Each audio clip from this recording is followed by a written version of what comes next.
एक सवाल मैं आप लोगों से पूछना चाहती हूँ, वो सवाल ये है कि क्या आप लोगों ने टैक्स अदा किया है?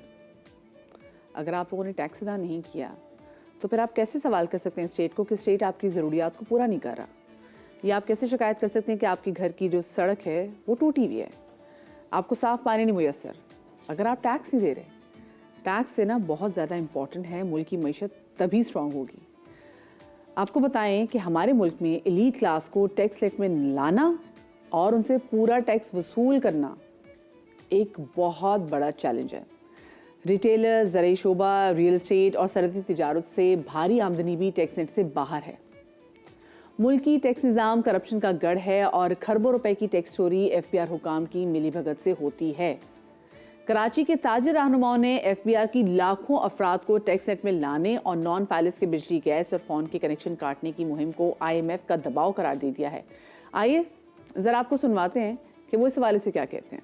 क्यों हम टैक्स नेट में कब आएंगे? जब बैंक से ट्रांजिट करेंगे जब आएंगे ना। हम बैंक से ट्रांजिट कर ही नहीं रहे, हम तो कैश दे रहे हैं, कैश ले रहे हैं। मैं आपसे कहता हूँ कि टैक्स अगर पूरा नहीं भरता है कोई तो सेटलमेंट ही होता है ना। यहाँ तो FBR ज्यादा कमाती है, FBR को टैक्स कम मिलता है। एक ऐसा मैकेनिज्म बनना चाहिए जो हमारे वो सेक्टर्स जो इसमें नहीं आ रहे, खास करके एग्रीकल्चर सेक्टर जो है उसमें बहुत सारे शोबे आ जाते हैं, ट्रैक्टर्स आ जाते हैं, सीड्स आ जाते हैं, डिस्ट्रीब्यूशन कंपनीज आ जाती हैं। ये पूरा एक लाइनअप है, इस पे हमें जो है देखने की जरूरत है। और एग्रीकल्चर जो जमीनें हैं वो हमारी लाखों करोड़ों एकड़ है, उसके ऊपर लोग जो पैसा कमा रहे हैं उस पर कोई टैक्स नेट नहीं है, उसके ऊपर भी आना चाहिए। इनकम टैक्स का मतलब तो इनकम के ऊपर ही टैक्स होता है, लेकिन हमारे यहाँ निज़ाम ये है कि इनकम के ऊपर टैक्स नहीं लिया जाता, वो टैक्स लिया जाता है उसके ऊपर इनकम कैलकुलेट कर रहे होते हैं। टैक्स चोरी का जहाँ तक ताल्लुक है तो हर दर्जे पे टैक्स चोरी की जाती है। मैं कहूँ कि स्मॉल ट्रेडर्स ऐसा नहीं करते। आप उसको चोरी का नाम दे दें या मजबूरी। अगर मेरी आमदनी मेरे कारोबार में 5% है और टैक्स 10% हो तो मैं कभी भी अपनी हकीकी आमदनी या टर्नओवर नहीं दिखाऊंगा, ये मेरी मजबूरी है। दूसरी बात ये हमेशा आवाज उठती है कि जो बड़े टैक्स एलीट क्लास है जिसमें जागीरदार, वडेरे, बड़े बड़े ब्यूरोक्रेट्स हैं या वो तबका जो ताजरों में शामिल है, जो हुकूमत से ज्यादा करीब है, इन लोगों को टैक्स नेट में लाना महज एक बयान है, एक उन इदारों का ख्वाब है जिनके हाथ छोटे हैं और इनकी गर्दनें मोटी हैं। कराची एक बहुत बड़ा, मैं समझता हूँ एक हब हम इसके कहते हैं मैशत का। बहुत भी एहतियात की जाए तो 10 लाख से ज्यादा लोग यहाँ ऐसे हैं जिन्हें नेट में लाया जा सकता। और जनाब तकरीबन 15 लाख नॉन फाइलिस की जो लिस्ट है वो तैयार कर ली गई है और फ़ोन के कनेक्शन मुनक़ता करने का उनको वार्निंग भी जारी की गई है। लेकिन कानून पर अमल दरामद के लिए ना तो स्टेक होल्डर से मुशावरत की गई है, ना ही इस हवाले से जो होमवर्क है वो मुकम्मल किया गया है। इसी वाले से बात करेंगे, सीनियर रिपोर्टर सैयद रिजवान आलम हमारे साथ मौजूद हैं, उनको शामिल गुफ्तगू करेंगे। Rizwan, a very good morning. आज हम स्टॉक के वाले से बात तो नहीं करेंगे, लेकिन हाँ उस स्टॉक के वाले से ज़रूर बात करेंगे जो कि अभी तक हमारे टैक्स के नेट के उसमें नहीं आया, और वो है बहुत बड़ी अमाउंट में एक ऐसा चंक जो लोगों ने टैक्स की सूरत में अदा ही नहीं किया। ये जो 15 लाख लोग हैं जिनकी लिस्टें बनी है, ये कौन लोग हैं वैसे? वालेकुम सलाम। सबसे पहले मैं आपको बताऊँ, आपने एक तो बहुत जबरदस्त टॉपिक चूज किया है और बड़ा बरवक्त किया है, क्योंकि ये इशू ना पाकिस्तान में एक बहुत बड़ा इशू बनने वाला है कुछ दिनों में।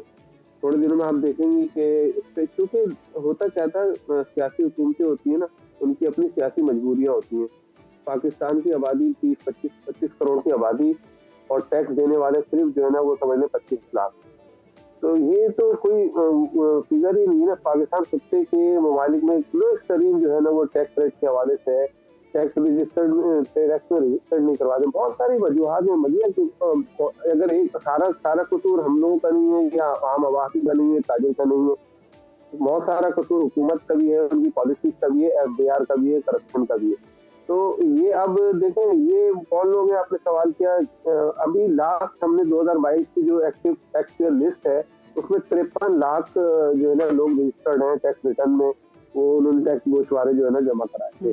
अब अभी तक जो है वो 2023 में जो ये नंबर सामने आए हैं। कितने लोग रजिस्टर्ड हैं? मुझे रिजवान आपकी आवाज नहीं आई। 2022 की एक्टिव टैक्स पेयर लिस्ट जो है उसमें जो नंबर शो होते हैं वो होते हैं 53 लाख, यानी 53 लाख लोग जो है वो टैक्स नेट में जो है रजिस्टर्ड है। तो अब जो 2023 के ये आए थे फिगर्स आए हैं अब तक के, वो उसमें आए हैं कोई 35 लाख के करीब लोग जो है वो टैक्स नेट में जो है रजिस्टर्ड हुए।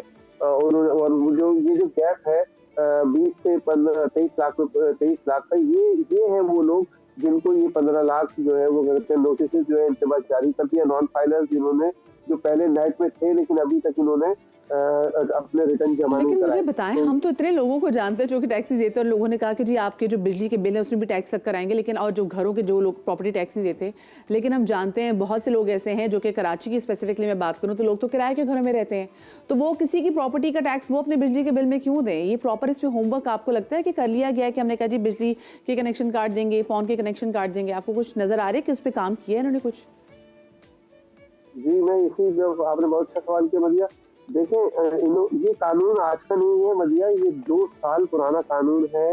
ये इनलैंड रेवेन्यू एक्ट की शिक है 114B।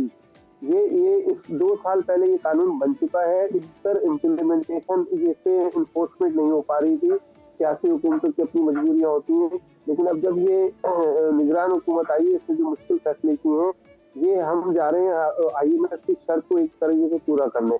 क्योंकि देखें IMF ने FBR की रीस्ट्रक्चरिंग के लिए कह दिया है, और FBR अब उस तरह का FBR नहीं रहेगा, बल्कि इस तरह का होगा कि इसमें FBR के 2 हिस्से हो जाएंगे, एक इनलैंड रेवेन्यू होगा और दूसरा जो है कस्टम बोर्ड होगा। इन दोनों के जो है वो एक ओवरसाइट बोर्ड बनेगा।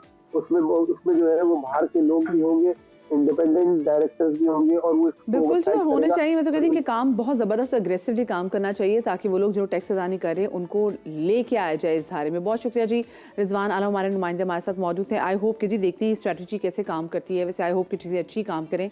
जो अमीर तबका, जो एलीट तबका है जो टैक्स नहीं देता, सोचिए जब वो टैक्स देना शुरू करेंगे तो मुल्क की मईशत को कितना सहारा मिलेगा, और ये इंपॉर्टेंट भी है कि उनसे टैक्स लिया जाए। अब जरा मैं स्पेसिफिकली पाकिस्तान की बात करूँ, पाकिस्तान के शहरों के हवाले से बात करूँ, तो पाकिस्तान का सबसे बड़ा शहर कराची, जिसकी आबादी 3 करोड़ से ज़ायद है। इस शहर में जहाँ दीगर बेशुमार मसाइल मौजूद हैं, वहाँ बर वक्त सेहत की सहूलियात की फराहमी भी एक बहुत बड़ा मसला है। कराची और इसके गिरदोनवा में बहुत सारे मरीज़ ऐसे हैं जो बर वक्त भी इमदाद न मिलने के बायस अपनी ज़िंदगी की बाजी हार जाते हैं।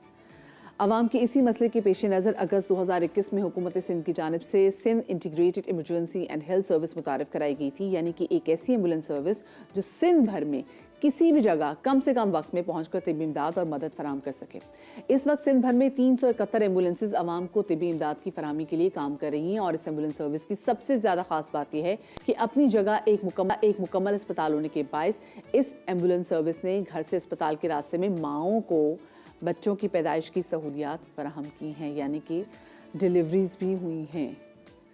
इस हवाले से मज़ीद मालूमात हासिल करने के लिए हमारे साथ स्टूडियोज़ में मौजूद हैं हमने दावत वानिया अफसल को, जो कि Sindh integrated emergency and health services के टेली तबीब डिपार्टमेंट में मेडिकल ऑफिसर के तौर पे अपनी खिदमात सर अंजाम दे रही हैं। अस्सलाम वालेकुम doctor Wania and welcome to Sabka समा।